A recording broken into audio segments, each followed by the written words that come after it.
পাকিস্তানের বিপক্ষে বিশাল জয় উপহার দেওয়ার জন্য বাংলাদেশ ক্রিকেট দল এবং বিশেষ করে সাকিব আল হাসানকে ধন্যবাদ জানাচ্ছি। সাকিব আল হাসান কেন বিশেষ হবে? কারণ আপনারা জানেন বিগত 1 থেকে 1.5 মাস সাকিব আল হাসান কি চাপের মধ্য দিয়ে যাচ্ছেন। সমস্ত চাপ সামলে সর্বশেষ যে চাপ সংযোজন হয়েছে তার বিরুদ্ধে হত্যা মামলা হয়েছে। আমরা জানি এটা রাজনৈতিক এবং মিথ্যাচার এবং ষড়যন্ত্রমূলক মামলা। এই মামলা থেকে খুব দ্রুতই সাকিব আল হাসান নিষ্পত্তি পাবে এবং চাপমুক্তভাবে জাতীয় টিম অবদান রাখবে, এটাই আশা করি। শঙ্কা জেগেছিল যে সাকিব আল হাসান দ্বিতীয় টেস্ট খেলবেন কি খেলবেন না, এই শঙ্কাটা তুলেছিল কয়েকজন ক্রিকেট বিশ্লেষক। তার মধ্যে রিয়াসাত আজিম সবার আগে। উনি গত 1 থেকে 1.5 মাস চেষ্টা করে যাচ্ছেন কিভাবে সাকিবকে নেতিবাচকভাবে তুলে ধরা যায় এবং সাকিবের জাতীয় টিমে যেন তাকে সিলেকশনে না আসে সেই চেষ্টাটাই উনি করেছিলেন। কিন্তু ক্রিকেট বোর্ড পরিচালনা হয় যারা ক্রিকেট খেলেছেন, ক্রিকেটকে ধারণ করেছেন এবং ক্রিকেট সংগঠক হিসেবে কাজ করেছেন, তারাই ক্রিকেট বোর্ড পরিচালনা করে। সুতরাং তারা জানে সাকিবকে টিমে রাখতে হবে।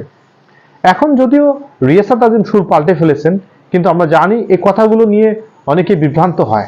বিভ্রান্ত হওয়ার কিছু নেই। এর আগে ক্রিকেট বোর্ড ধর্ষণ মামলার আসামি, স্ত্রীকে নির্যাতন করার মামলার আসামি, গৃহকর্ত্রীকে নির্যাতন করার মামলার আসামিকে সহযোগিতা করেছেন। তারা প্রত্যেকেই ক্রিকেটার ছিলেন এবং জাতীয় টিমে খেলেছেন। সুতরাং সাকিব আল হাসানের ক্ষেত্রে এই মিথ্যা মামলায় কেন সাপোর্টটা পাবে না? বিসিবির এতদিনে একটা স্টেটমেন্ট দেওয়া উচিত ছিল যে সাকিবের কোনো চিন্তা নেই, আমরা মামলা সংক্রান্ত ব্যাপারগুলো দেখতেছি, সাকিব জাতীয় টিমে খেলবে। এই পর্যন্ত আমরা এই ধরনের কোনো স্টেটমেন্ট পেলাম না।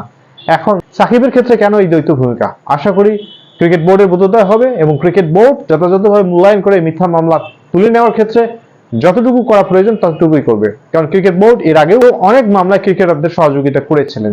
সে আশাটা আমরা করতেই পারবো ক্রিকেট বোর্ড সাকিবকে যথাযথ মূল্যায়ন করবেন। আর সাকিবকে নিয়ে নেতিবাচক কথা বলা, নেতিবাচক বানিয়ে বানিয়ে ভিডিও তৈরি করা, এ সমস্ত থেকে বিরত থাকবেন, এটা আমার একান্ত অনুরোধ।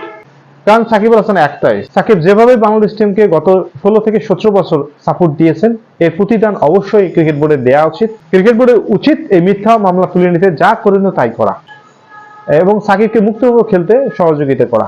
আমি আশা করতেছি ক্রিকেট বোর্ডের বোধোদয় হবে এবং দ্রুত এই ব্যাপারে হস্তক্ষেপ করবে। অনেকেই এই শঙ্কাটা তৈরি করেছিলেন যে সাকিব আল হাসান দ্বিতীয় টেস্ট খেলবেন কিনা। আমি মনে করি সাকিব আল হাসান দ্বিতীয় টেস্ট খেলবে এবং ভালোভাবে অবদান রাখবে। এবং আপনাদের কাছে আমার প্রত্যাশা আমার চ্যানেলটিকে সাবস্ক্রাইব করে দেবেন। ধন্যবাদ সবাইকে।